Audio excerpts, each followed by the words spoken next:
Hello. Hey, it's Billy. Billy! How you doing? What's going on? I got something important here, all right? I'm getting married. What? Wow. To that young lady who's half your age? Hey, wait a minute. She's almost 32. I have a hemorrhoid that's almost 32. So we're gonna have a bachelor party in Vegas. I can't smoke, drink, eat salt, or stay out past 9, but... All right, I love it.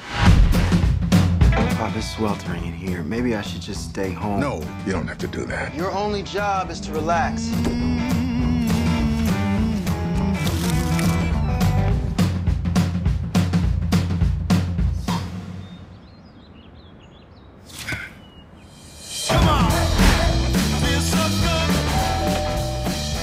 What the hell are you doing here? Billy is tying the knot in Vegas. If you think I'm going to Vegas from that selfish bastard, you're dumber than that hat.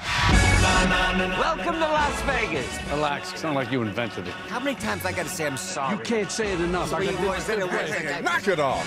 I'm gonna go find some damn water and take all my damn pills. Then we're gonna get this damn party started. It's this man's bachelor party!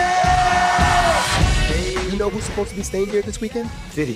P50? No, 50. The people in there? 50 Cent. 50. Curtis Jackson, the rapper. Oh, yeah, from the Jackson 5. There are girls in every bar. I want all of you to get in trouble. Which one of you is Sam Harris? You guys, the best thing ever happened to me. Tonight, we're gonna party like it's 1959. Bring out the bottles! I'm getting married. She's your age. You must be rich. Yeah, but you should be talking to me. Come on. Hey, buddy, maybe you had too much to drink, huh? If I want your opinion, I'll just beat it out of you. Cheers. No one calls us names except For us. It's gonna be poppin'. I owe you this one. We got a couple of unresolved issues. Bring out the bottles! Oh, I haven't been this hungover in 30 years. Everything's spinning. Oh, no.